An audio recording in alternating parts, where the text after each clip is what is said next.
yeba ne de ba besom oti enka obono ne afomantem ne mu a Sompa 98.9 FM no waso guso awuti sa obono East ya say yetechima no say enkransa say kentampo Sompa 90.7 waso guso awuti na o asantemantem ne nkwado a Sompa 93.1 FM sesukutai mu a baabi a wo bia wie yekase ne sente no agi baabi a ensamu abo pata bebre se pasoche agi twi ene ntra ha wo mayimu ene yakekesi ani a ene eye ebrada awie ya ewiemu aye yurukukui ye bane ye dia ba besomo ensamu do so na poso nie gutampenin for kire se Vice President Dr. Alhaji Mahmoud Bawumia ene MPP amanyoko ni tirimu pa omo editu dwana no kwasi ada no omo ya asomu anesa Ghana National Association of Teachers and so they are to just say Bawumia na manifesto no one more pa want to man no niam be kire one madwena e wo so mu teach na abato commensa de mpenin for hyase ne sa abato ngoma no womo edwesem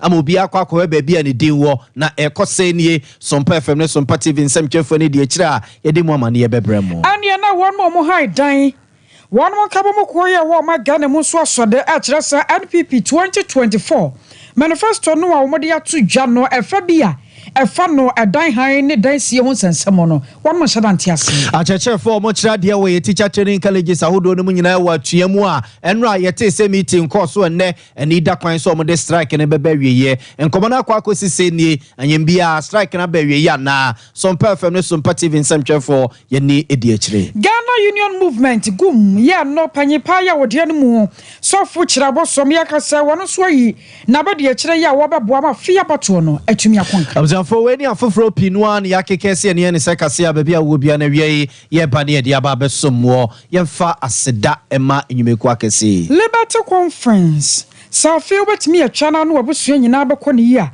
awosam de mo ho hye twedi ampono ase 21st clinic was a sciatica expert is a Europe tour no yagusu ada ya busua ya kwonti ya na wodo ho agim express group was sell person to kwan ya fa ho baba one mo papa mizo and 5G yadam ase OCP Ghana Limited woman the fertilizers papa aba adwama so cloud internet nie the fastest internet in the world and of a 3 herbal center one more a draw there about 3 capsules no and also our jama so yet live our Facebook our Sompa 93.1 and our YouTube no our Sompa TV so for banu ya atena sia baba kenkan sami adiama wona bena wiye ayeme akosuya eje wakode boaten miniminia na ya bo malibia boga n70 abza for yen hyase mfamfri NPP amanyuku na tena yesese de omo enam ne ho apaso a sa na no kwasi ada no na osono kokoko NPP amanyuku no ji omayi mu nyina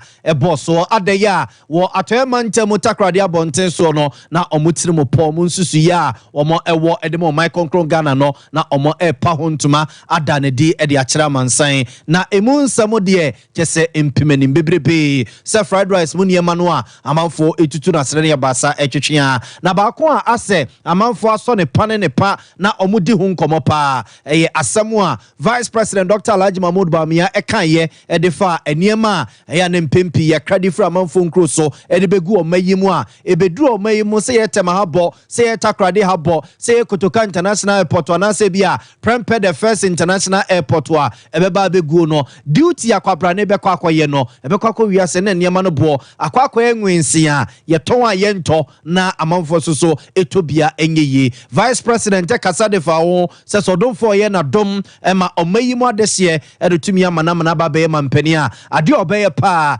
se duty na ya na ye no obetete so ahwehwan so na omayi die no enkoba se bia Togo die no Ghana die kwa akobroso na my Ghana die be kofom na eni Togo die no kra no abroso aba be pe se be na adwadifo ene woni omo kra ne mafiri amanfo nkrozo begu omayi mu no omo ho etimi ha wo mo na niema no soso bo aba fom ama Ghana fo etimi atobie na ma asetena mu soso no ayemre ede amomaye na sansem we ya Vice President Dr. Alhaji Mahmoud Bawumia boss we and a Ghana Union of Traders Association a etwanitia from se gutam penim for ababonten edo omunsusuye ye woma dwenkyere ene omutiri mu pa womo ewo edifa sansemi ho aba betu begwasere de Dr. Joseph Obeng ene ye pani kwanchefo dagutaku na no omonso mo kanyina ene se Vice President Dr. Alhaji Mahmoud Bamia ene MPP amanyuku no omonsusu ye ni omutiri mu pa na no kwasi ade omudi tudwa no ase eya to omasumu anesa ama omasomu a omufi sese omu sinkete no mo ede ayadwuma se Ghana for dane tumi dia mawunu mu a nkebeboa ema niema boa bafom ama setena sese mu aye deni a ye ton aye nto na amanfo so ntimi ntobie no niema abafom ama omuhwan ha wo no mo Dr. Joseph Obeng semu a wode eto ye nimu nie business your portfolio so no taxes are a good portfolio and so too much you VAT na you channel so also no the better GRE in traders and because na demonstration at the shop because of that there's a tax system in the cumbersome and and also the revolution is a 20 a very simplified, very simple, as I affordable to say, the Demina Yokura, Nanitriano, so no, I will focus. I mean, your solution to that, for Vice President, to Frankama MPP. But this, as you say, I say, I'm also no, a simple, a flat. I did a product related. Once I did the house on the board, and the woman is a best say, so one on your macro work, and they are who the car was a Sadia matrix from the 20 feet about seeing the Mitria, the 40 feet and so about seeing Mitria. And once you say, the work, once the police be a year, after not details of the, they are and no, the cousins for women now, stick with this and be Shania who would get so maybe you are not reinventing the wheel, and the best practice is not a baby, and not so Kusiana, what the way you're there. You're too difficult to do, and you're too difficult. And so, cost of doing business, a word to go, a word from Nintina, other Yami man, the blade, and then Yaman, the blade, Kotogo, Benin in Nigeria, talking about the Bagana, and Emano Mokoton, and Yama, to go. For Dr. Joseph Obeng, Penny Kwanche for that Ghana Union of Traders Association in Trinity, a friend is a good tekuano, and I don't pay on my here do watch it and I see no more we are singing action, and what they actually be a media so, or some part television and some FM so, and now on a new dis and come away. Reverend Dr. Isaac Owusu, your president here, what the Ghana National Association of Teachers, and no, our Mayimu. Now, what they are two jar, a serious Mobian one more. Watch for Sompa Cordon and 71 Muswayana to chance work a cra. A B area, sir, none what done watching a year. And Pipi Amano manifesto here, what they call to Jaffa fee. About to us, one would do Kunima. One but to me, I diabo Ghana, my no. One which almost such a church for a dear P. Mummy, a chilocrano, upon dear Jumaco, one so dear Abacahua. Now you're about me, a church, and Yamia, don't know but Tanako, sure, and you about her. Sunny, a bayan, what is a shade, my baby baba. A babua match a church for any young man 1 more year from dear Jumaco, who draw on. One was so be able to many so, and in a shank a crack now what she a woman. Now, some order two, Jano, a year one more dear Naso so, sank our mood to me at Chilum. Ama one man who quanya sign woman saber to me aka and a quanya on my first one better to woman is send you Bessibia and Waka says Biafa and Kawama Sumbaju one more pa. Now say ya one maka some tras hadiatono. A woman son to Chiason. Now one send ye one must have been one masam and fa.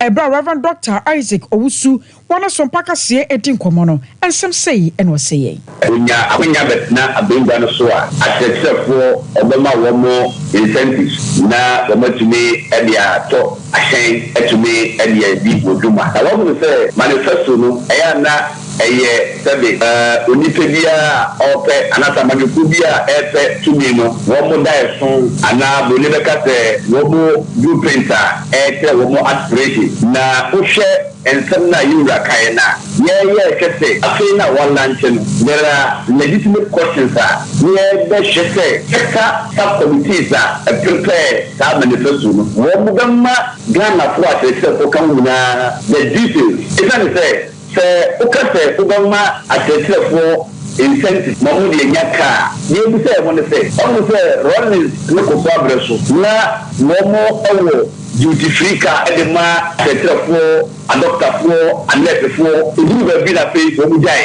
e dey say incentives na wo de ma tetrafo no eye duty free car na wo de beba ana say o be ma tresi ni no shop new wa ko car no ana wakata o car na 360,000 e dey be omani na tresi ni dia ajibiana ana ni say amanye ko bia so ba abemu a o vie nan e di wo vie nan ni no whereby na wo set policy na ase e ye tie dikan ase dikan ye to so mienu ni ensa na ne na so seta ana afen so no di hiapa eye funding the one na wo focus na ba o so funding e wo hi se ni no so bosia na wo do ba no a bosia no ene pa na okoko de no say duty free duty sa o ka so no so and I will be here and also no percent so I was your warrior president, Yawada Ghana National Association of Teachers, and no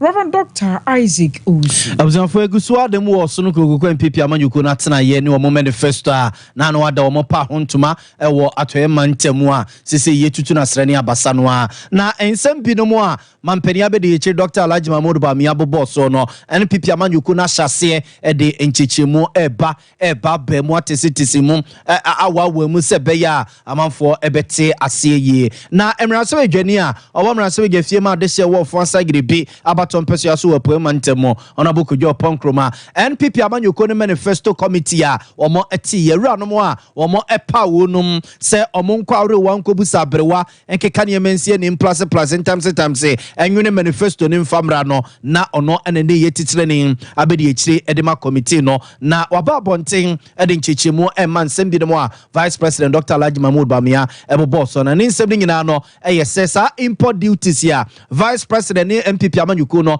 eso omo ba omo ebema na gina faako na ne ye container no say ye 40 fita say ye 20 say ye 10 fita wo se wan hwan ne nyina abo beko akogina faako no wase we no enkoye se bia ye beto aba ama mampani abedi eche Dr. Alhaji Mahmoud Bamia ene MPP amanyuko na mo abedi mampani ama na ba besre Ghana for say o ye ma na fe ye ma ne benfie mienu achi ansa no waba beye wose nyankopon ya dom no dinkunumu a 2025 no a ogina independence ka wo so ye no a o so wie ya wo wura office akwakoye adwuma se mampani no na ehyase aye adwuma e wo mamu no nyina community. We find that the current taxation system has been made a bit more cumbersome because of the introductions that have been made to help us deal with the recent challenges that we have had. Our leader is promising three things. Number one, import duties will be A, CD-based, and B, flat rate. So you have predictability. So if you're bringing in a container of spare parts, you know that a container of spare parts is going to require a duty of 50,000 cedis or 40,000 cedis. You know that ab initio. So that predictability is available to you even before you ship your things. Today, the system is that it will come in at CIF dollar value, and then they'll do the calculations on it. Sometimes you are not sure, and there's very limited predictability. And because our neighboring country, for example, Togo, based on the CFA franc, is not having that same fluctuation in their currency, it's predictable and it is lower at that point. We need to be competitive. And so what the leader of the MPP is saying is that we're going to make import duties CD-based and flat rate, so that you have clarity. If you look at the VAT spread currently, if you buy an item and they spread out the VAT for you, you are having a cascading effect. And in addition to that, you can no longer do the in and out, as in VAT input and VAT output deduction, as was traditionally available. And so what he's saying is that he's going to collapse all of that into a single flat level, then we'll make it input and output deductible, so that it's simple and predictable for anybody who is involved in transactions that have to do with VAT. Before you come to number three on income tax like Estonia, if you go to Estonia today, they are not operating the progressive tax system like what we do in Ghana. So in Ghana, we say that your first 1,000 cedis may attract, let's say, X percent. The second 500 cedis will attract, X plus 2%. The third one will attract X plus 3% because it's progressive. In Estonia, what they do, and in a few other countries, what they do is that they say there's a flat rate. Your income tax is 15%. There's no corporate tax. Income tax is maybe 15%. So no.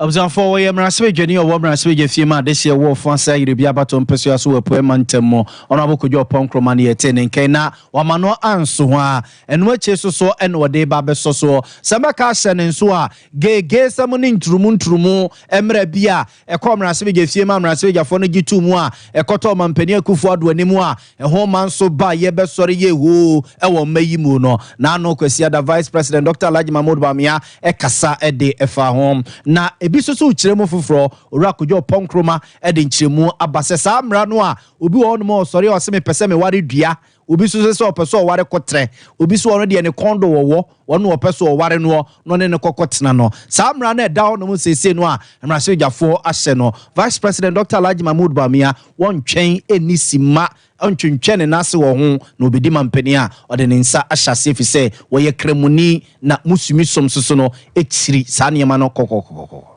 Openly that he is anti-LGBT and he's not going to support any conversation or argument that says that we should normalize or legalize LGBT things in this country. He won't come in. It's a matter of public record. His position is known. The bill is a matter of litigation in court now as to whether or not that bill went through the right legal processes before it was passed. It's been litigated. I'm not going to make a pronouncement on the legality of that bill.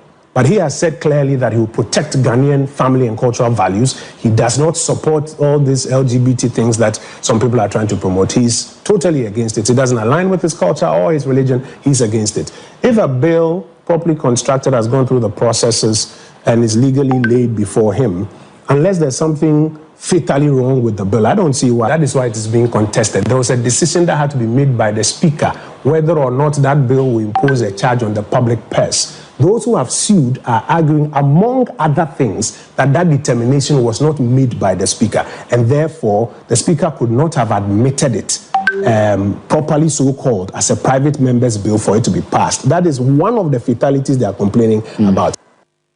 Observe for Yamraswe Jenny or Womaraswe Fima, this year war for say the Biabaton Pesua so no cronwa and a sasu yes swafwa. Oshe adensie ene adwumaye ehonsensem ena yetene nke Vice President ene MPP amanyuku no mo manifesto a na no madomo pa hontuma e wato emantemu a eno yetutu na srene abase di ho nkomo adana prawa no mo wi ne dwedwedwedwe no eno no soso di nchichiremu eba efa ne nsem ne bi ho no one more high die wo ma Ghana mu one more kamo ko National Tenant Union of Ghana and they to just NPP aban ya wote akonya sui e de one more e di agropa ya wo bo anyeso na afimpim ye ne dunsia 2016 bra no ma ya baba to aba no ana NPP abind to dwa e kire mu se Ghana for hano mo to aba ma wonom na sani o mai mu aye den na dansie ho nsensem aye den no won ba wasani o ma pinu a on ba tete so na ja obi atumi anya na kakra wa bi na watena muo 2020 won mo share bossa so what the National Rental Assistance Scheme e ba sani e ba ya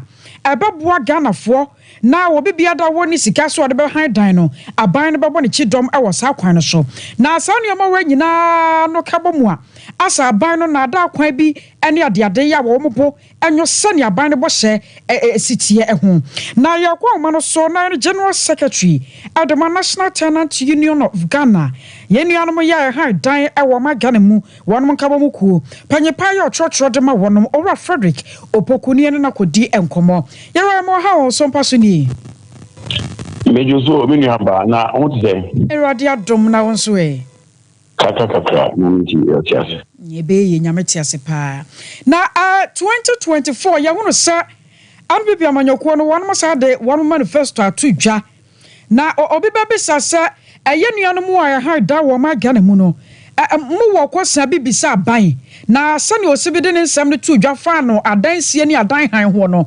anyambia mu wasem bi ka wo ho ana yo mini aba we de mechia na machia Sompa TV atifu nyina saanso na mechia wona ohan edan ewo Ghana so nyina na edamose na misho mo ma yakonya se nsema ikuchire digu krata so no motum pese mo busa ebi kakra fa ho na emse enye asembon emse nyina yo ho na nanu kwasieda yabusanfo MPP fo ekolonchi obo manifesto na yehwe manifesto mu no na ke pese hu bold solutions and decisions bit there ebia ye wo se edan wa kwatwe eti no supply amanfo edan wa den demand na so mo pe dan adults na mo dan o etinka na ye person ke say yes me Dr. Mahmoud Bawumia se me ba me see at least 100,000 houses region bia ebenya 10,000 and 9,000 na yetimi ama edan a amanfo han abafom na ke suma joye tan sem bi se na ke pese yeti but yen koti a ekoya ko say sa friends and boss share over the years 2016 and 2020 and no musa be repeat o ma rebrand no and no musa dia ba ebi ni tan mami o share MPP manifesto 2016 a wo bi bi say akombe low income housing ombe social housing no mo dia boa teacher for any apiafo any bojo mo income from our ntimi ento the so called affordable housing omo di dollar CB 2016 mami utu wani a teacher for scheme bia na mami utu wani a apiafo yesi debe mo ma na eti amaso yemfa nchen 2020 omo ko second term ye national tenant ye call Dr. Mahmoud Bawumia wo Jubilee House September 2020 abro mo be share bo te omo pass the rent bill omo share bo say omo be si edan ne bo fo e Dr. Mahmoud Bawumia do we are sure was inshallah ye be si am obi de bia to say yo na ye free hall ye ko ye press conference mami ye di kwa say ye tie the MPP ka ni de jonjoma ni mama e ka 2020 na e dey say ye twum yi a Bawumia de ne etwa sum esme friends mama de no ye ko ye declaration e dey support omo ka so be national rental assistance scheme na ye organ nyina wa wo pedan ha no wuni sika obenya bosan kakra mami national rental assistance from the buy no ekwa say a Ponzi scheme ekwa say a scandalous ani na make sa wo scheme aba scheme na de buy no ekwa say over apply to 200 Ghana market say nipa almost about 25,000 apply emu 1,920 and e dey mo if you do be 100 Ghana cedis eti a scam na and say a Ponzi is it real at all eti wona minim se ko se ko ye bojo a omo chi omo hia bi no ya ma omo ene nipa kakra bi minim akwese omo anka omo ho no ma cha ma omo we ma Ghana tenant union ye ko dina timpie so tam omo launch no e ka se ya de papa ama ye support ye me fa sa konya we so ase Ghana fo nyina so mo fa ncheye se ya hwemu ye aye ko ji sankofo ye cha mo maka sama aye se adi we enye omo fa ncheye anyway eti de kenya ne se MPP almost on social housing. I see almost on affordable housing. Sana Dr. Bamudo Asabeka. Now you said the 2016. Near Sashi this 2020 now. It is same emotion now, Manti na. Now, didn't it say, yeah, Quackotaba Mama, you change our house on Bayana. You did so much money. This almost a baby. Every church room, I'm a chassis. And yes, idea. You will book with no, never. Sa national rental assistance scheme ya working wasem yi yo sani ya worker say nipa ba 25,000 and na one mo ko say janko mu pa bi ewi akire emu 19,000 ne ade no mo woni sa ban no na da kwan bi so no obo apaba dada Ghana fo na say enti na nipa ba 25,000 na apply there na emu 1,009 emu 2,000 emu 1,009 as at February 2024 and I beg you na nipa 20,000 na mo jo mo 100 Ghana no mako dia na e Ponzi e na da e scam do mi aso oba ma na yi oba betwa sa scam no so we can encourage scam in this country if you say MPP housing there ya ye to about Ghana ha we nipa tan emu 9 ha Ghana no if you say yintimi ha da bi ene landlord sorry rent control e ma na ye adwuma rent control omuni akade even vehicles rent control the whole Ghana almost 5%. Dr. Bawumia say, you will digitalize rent control operations. No, could be some more computers go wala. And now, down you're from woman. It is yes, Colonel. You're Frederick, what are my boy Hekakro? National Rental Assistance Scheme, one and a Sujina. I be a mutimi who am one no. Sunny and I bind on them, Womusebia, I at a Kuanasa Sempua. So I register 100 Ghana cities in the Reno. The problem is there. Open one, I want to say, I'm a car say, the statement say, Omo publish your mom benefit here no. You say akosia man say okuma se onya bi. Adwo man would onya bi. Me kaya ma ye. Me kaya issue statement o share internet abuhu. They didn't even let us know who benefited. The one that we say, we are members of tenant union, or be away a man can. Yamu, and to see no I acquire Nimuno, at Musu say, I was here about me aside for from Banamu Ginidi. As I said, Yabi or the buyer, and said on Thomasun Papa, and as I say. Say, or the group pass, so the Eka. So, if you say, I didn't know how young Kaya and Tia, your family. But you win now, or the vote with the uncle. Yo, Yabada say no money abo. You're right, Yamisha. Why? That's also money. You. I was young and say, yeah, Frederick Opokuno, no. Where General Secretary, the National Tenant Union of Ghana, and what you say, say, near about me, I work with Diagun Kratashua.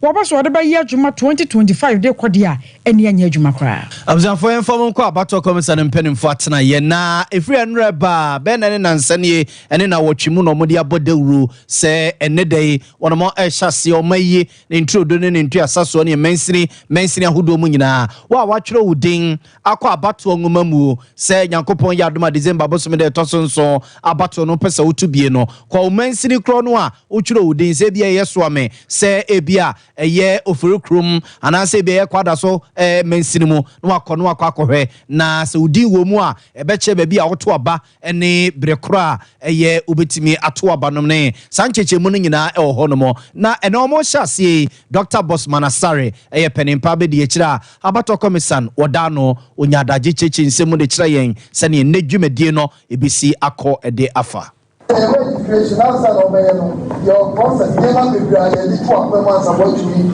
are register and your registration Russia and the country parties not parties inform agents and the never no more Canadian and yet you have to grow Sunday can say never be election and never ni papa kan ya nukre bebre ya baba ti e ba se mu media ni mu metu anamono sa ni ma na ya ya ma mu na ma ya ni kwa na mu kan ti o wani se je o kan nukre bia eni ye na ya pese o ma na su je bia ko su kama ti en kan mo ye na bia ya kama o je ju ba ni e so Sunday ya kan ayi bono ka se mu no ya chance o trani e o try 20th August ni e August 27th the chance of Pabia for near point Lucian.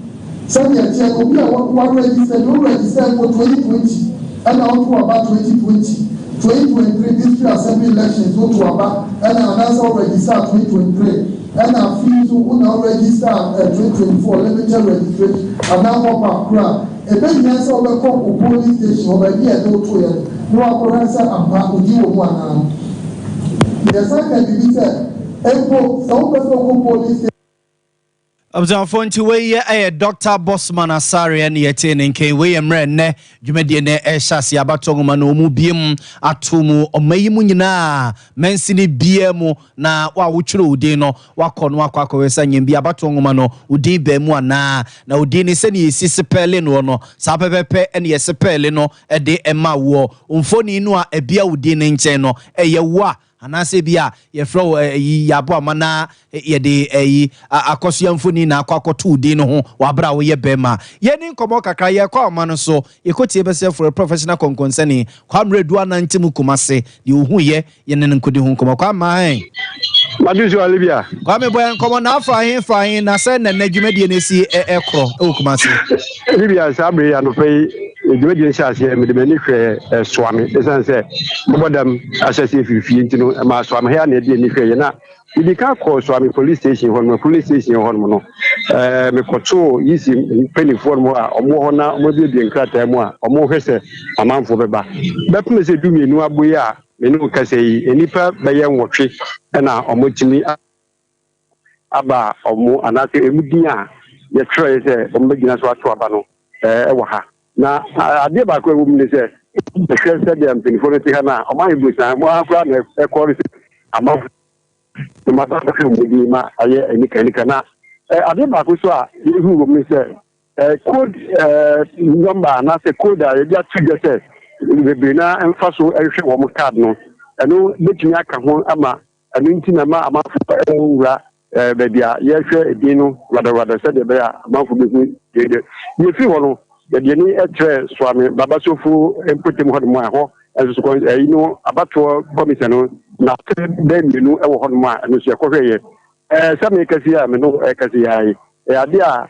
afanu no emu bia no ba ko 45 na ababehwe na ba ko so 24 na so ababehwe enu e ti pa de ni etre swami nkemum de bia chief imam ahwe wono a eno so ikodu ho na ti se enipa eno so 24 saa na etimi ababehwe wo mu ade ho na se bi omu e kan se amanfo hwe so man tentem enu nti na me tim se ebeye bia na code na dia tigese binu betimi agina so afaso ahwe wo mu edini wo omo ankese phone so no eno na ka ho bia na amanfo ntumi ma abato yisi fo so etrese nkebe ya ko nipa ne ba ha no behwe ni mfo ni nyina no a ebetimi aboa na etimi ama sensa ko diribia ka wo hwe se dia enyemasi ko na arafa ya ba fu misa bi ni yekese ya amanfo ntumi mu kidi kase enko hwe wo medi no ebia na ye fe show enne adekoi na akoba ne sadia free enne adekoi no ye behwe enu anyime no so ye be sa ko ma kwati ni afese nipa ni bi ba be ka na ohutumi ba no wano na inso na ahadwene inso ye to ye ahadwene kese unse kumasi ha no insio no anhye den to gidigidi ya eboro so aye empetima saa na cosmetic insio ni bi apetepete ya wo hwa wo mo to ni si from don ko na awo kra de wo bisa ebintino ebugu a entumi nhyira se obi ntumi mfamu ema mehwe nidin ewo abato bia entumi mo ne da achi na abato insio ni bi ebugu mate kwa me da sepa ye nua kwam redu ne yakọ ne nchen a wato ye nkra ne ne abato komisa ne mpenimfo abato nwoma omo abiemato wo no mo sane amanfo ahon kekasitie eno di mo amane ye abreye ko ba senso ne gugu sa ne nua no makuafo mani age papa sanse wo mo no baye ne beso doso no anya bidia badwama so na ganafo adidi ame ho atoye na se no baye ne betumi asonso ehia fertilizers papa ya wodo begu so ama na tumi agu nhirane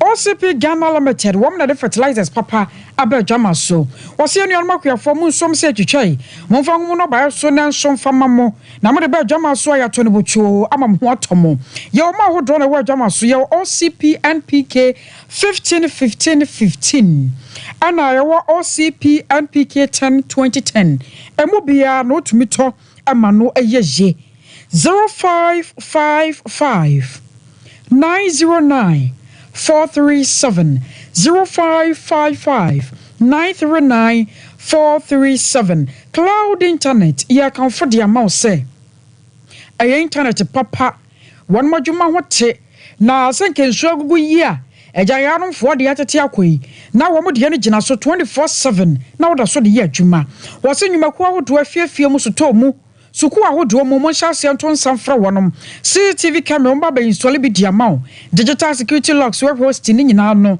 cloud one mu di hu dwuma pa wo top high one love FM din hwani mu 0202 699 110 0202 699 110 through a herbal center with the 3 core capsules ayekoko master draw etumi sisi ade ekoko ni ayam tim ema hoto papa wo konso so a wotumi gya nan ema wo yam hoto no kwalena herbal dan herbal misty ni epidank 0546 107 107 0546 107 107 ayena apeso tu kwan ko wo go sua de ekoko ya dwuma scholarship bia na kwakosera obi holidays bi na wokoto aya express express group wo mo de wo kofa ama ho to Canada US UK ene de kaka ho no express group wo mo no madwuma ho tie akoma se wo asafu labor runabout and afei airport runabout and cran so be ho wonom awo Kaneshi first light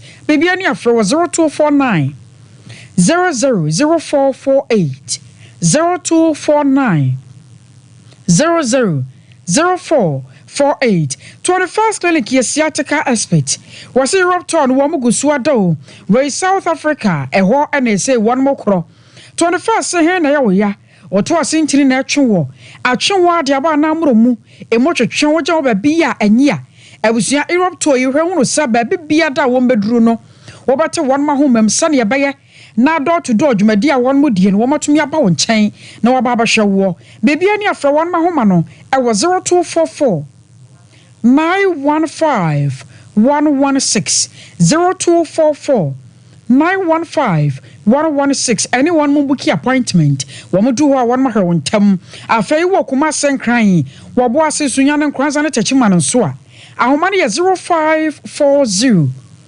311 0540 311 Liberty Conference August 21st and ever so 31st mum and ever so wamane ye odubu ache sada no wose nwosra nti enkonu ye nyina bebubu be papai ama hoto na asomafo nyumati aduonu nwotwe yi mu ya miensa no eho na won moyidi afiri wose the hit enu asemti ya daso adwomtofo ya wato nsade afre won mo no ewusua nyame nwosra won mo so pa oro kofi pepra wo babi yiro kwaku jesi ana minister kwam jedu won so etuatua lai Jubilee Park na ba so ya hye no so anopa no nsia na ya hyase afamizo ana 5G eno na ebusua ya deda ye ho kono ko pebi na no nom sane woda no waye no awo kakra wuhuro kakra na edi afra enti unya mizo a enye de anwunu pii ahwa na awado unya no de sa no a na wanya pai bi anase brodo bi na wo de aka ho koba sa ba bia wudi ama wo fra homa no 0246 270 221 0246 270 221 ya jana waso ne ya tonkra ya ba dia kachi no ye de beto aso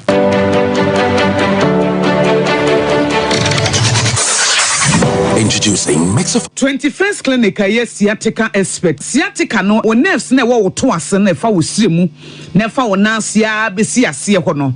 Se ho techema eno ene ye fa ne sciatica na etimi bubu o to ase ka wo se dwe wo sirem wo je ho ba bia enye.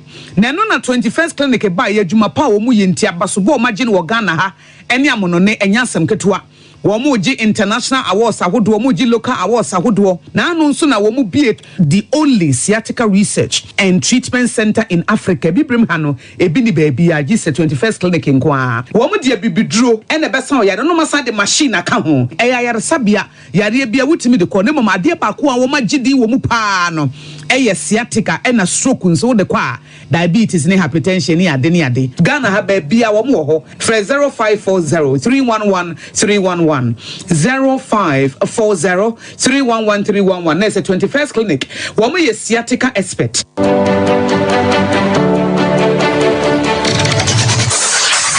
Introducing Mixer 5G Sparkling Drink, a whole new refreshment in a can. Mixer 5G is a tasty non-alcoholic drink. It is a perfect companion for all your events, including parties, weddings, and funerals. It is made with green tea, ginseng, guarana, grapes, and grapefruit. Get refreshed with Mixer 5G Sparkling Drink. For bulk purchases, contact 0246 270 221. This advert is FDA approved.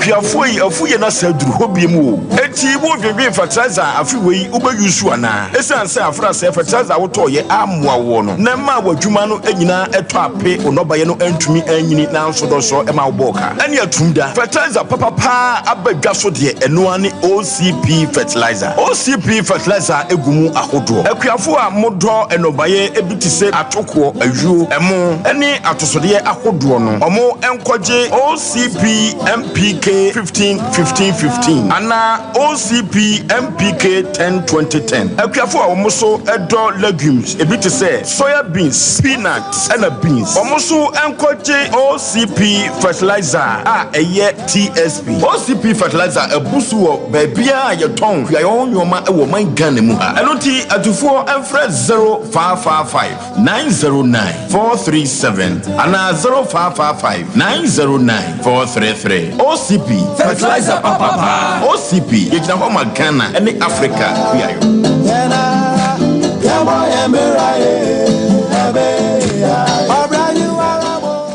Prakasa ye aduaba won so a ne dwumadi wo nipadua biara pom den ene na brabo mu ne hie pa enye prakasa nko nuaba ne haban bi te se kwunsusu a abonwono ne dia akeka ho no kura enwanunu ahodo a ekọ animu yi ankasa prakasa ne sa nuaba yi binom ne akeka bobudi afa abefo kwan so a ye de aye prakasa powder prakasa powder siesi nipadua na abakwa ahodo no ho ban afrimpani yade ne yade ahodo pi ho fa enkodate de ma baako freduane anopa ne anwumre anafa enkodate de ma baako ewo ni nsuhie yeti anopa ne anwumre wobra wodidi awie ubenya prakasa powder to Kingswalk Herbal ne Harrows Herbal Accra Okesi Drug Lane Dani Herbal Kumasi Mensa Takrade Mose Pharmacy ne Greenlight Pharmacy Sunwane Kashenkari Supermarket Asantwa Herbal ne Bibidro Depot Techiman Sewa Herbal Mampong etufo mfre 0550 19 15 14 Prakasa powder aduane san yedro FD ahwehwe sankratu emu agiatum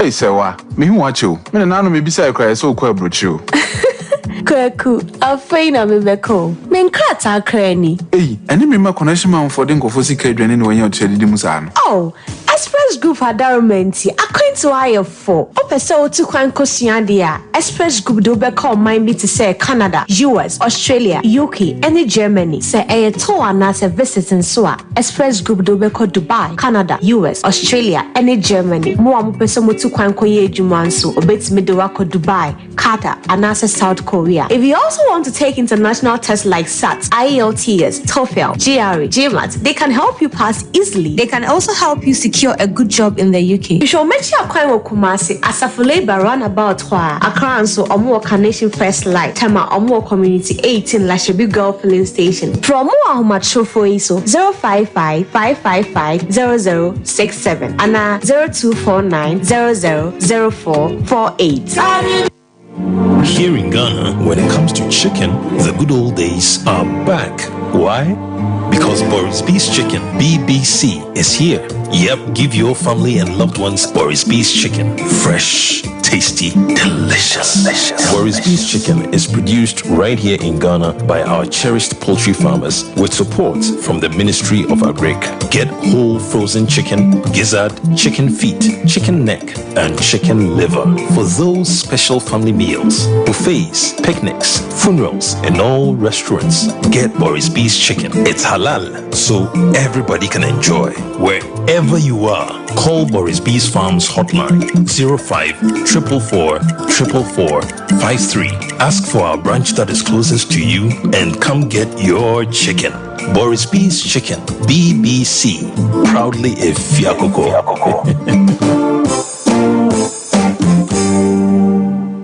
Oja sun kron moja. Yay! Edru hopiemu. Food for thought addition. Omayini ya wedubuachi. Onyame akuwa. Ofremu nyina. Se Augusti. Onyame nemu appointment. Asemu ayakasa ho. Ose there hit. Boy free asomafo semu. Etiedio no nwoche. Nyi mu miensa na David nyom. Etiedio wache baako. Nyi mu Jubilee Park. Kumase anopa no sia pepepepepe. Na de ubeye nie. Wase fa plain paper na plain sheet. Mienu. Dia nyina. Jogu baako so. Na Satan wo pepo jefunu media ha nyina. Yahye no wo baako aka ho. Eniema papa wo pese si wo wabrabo. Eno so kiro no wo so. Shane so sa eye candle. Akwankyere. Na fa wo candle baako ka ho. Na no na ye beso. Ne dia bompai. Liberty Conference August edition. The hit. Ye bompai. Ye bebom. Na wonyame betiesi. Ni boy ni so. Omai ni ya wedu boache. Na ho fedie. Ebe nyame made. Adwumtufo ni. Ora kwaku jesi. Minister Kwame Jedu. Minister Kofi Pepra. Wonu na bet so chon. Ahokeka kwan. The hit. August 31st. Proposi prempa obuadu poko. Calvary pema kukodrufo. Dear friend is that what sere domino. Ope Kenya ne ho. Ye be kaya tamfo. Egu. Oh glory. Hallelujah. One more time.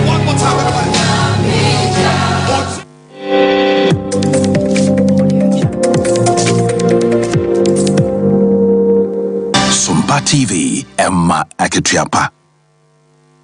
Adam was Yatua and some so Ghana Union Movement Gum Panya Quancho for ya Wadano ya Reverend Christian Kwabna Andrews Yadrono Abonimana so fuch rabosom Yaka say why Panya ya wano and Ebaba Bonichi dom se running mate ya Ebaba Buapa na Nyami ya domua 2024 afia batua ya ebatuono bibi biada betumi akoye diamano na Madam Evelyn se wabonsu wono na woto CCC no ekosi ne so ye nei wo baba hwe na wabɔ ne chidom ewa koniasa nyina mu ebra na woyi no wakere no wode ne die ewo dɔkɔ ye no wankramantamu na sɔre fie no ensam sei na Reverend Kwabena Andrews wode tuja combine between two power ejirejuma so se ni pe ejirejuma ye no wetin develop ni pa na ko si su dai na ko si overpass ko si si ko se ko si si ya na se papa no na krapɔ ko ya obey den and with market ejuma ade sie so se ba Ghana for Utah ebo men and you got so people straight man. It takes a long time. It's only 1 year, even 2 years, 3 years. No, that's so we so upon every year. It's young and say, one for Christian, a good now, we are for the Sanka, Jenny and Sompa. I know no Madam Evelyn is a wabonsu, yeah, ne way in was a running mate, no, one of Sokasaka cry. To win the 2024 presidential elections and serve our nation in its integrity, wisdom, and compassion. As a woman, I know the challenges we face in politics, but I also see the strength and the resilience that lie within us. I promise to be a voice for the voiceless, to empower women, and to fight for justice and equality. We can create a better future for our nation if we work together. A time when all people have equal access to good health, education, and employment opportunities. Evelyn say wabonsu nene ani ekoti Ozanfo mfam nko ngumasuamu kakra na emonimo samsa cheche for mo kira de wo ye teacher training colleges no na ye friend colleges of education no wo mo ewatuate matena fie ba bosumi bienu ne kakra ni na enra na beto dwasa ba mu mperimfo ne wo mo kwa akosia na ne so mo do ma no befa wo mo ho a wo mo ade wo ma no afo mo ho a mo matuate no a wo mo atene mo be bosumi bienu ne kakra ni wo mo de abawie na meeting ne kwa wie no na Openi Maxwell Bono Oko Colleges of Education Teachers Association kunumu a we national trustee kunumu and watch sen koma aban no madini demo de omo ehunu semfa so bia eniso so mbekoso atietua no mo akọ strike no nje strike no omo ede bebewie wa bra aban eyo makoma so ade nyina de ama wo mo. The consultation with council, I think, will do the needful because we cannot continue to be on strike forever. Settling the concerns we have, that's why we are here. And if those concerns have been addressed, I think it is just common sense knowledge for us to get back and then do our work. Usually when they come to planning to teach, we have that done with Prinkov. And Prinkov, they are our immediate employers. So certainly we have agreed that we'll have a meeting and then strategize, plan, so that we can make up for the lost time.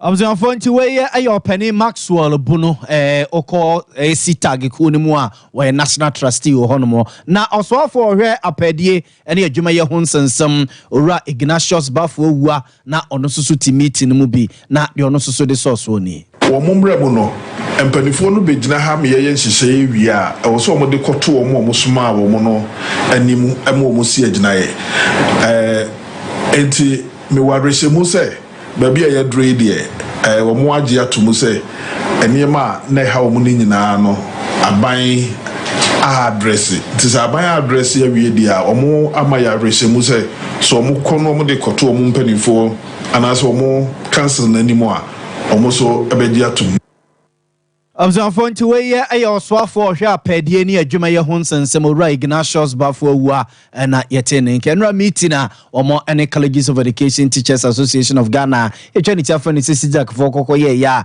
enam so amade ye tete ene se omatu ate womo ede ebawie ye no ena na obobom nsem so kakra ede akye ni yegina we so na wie nsem e baba no de ba beso mo ne de mo siase ni asore ama Sompa nkoma ba beto asomedi ede na ya bo ma libia bogawie mene akosia eje wakwade boatin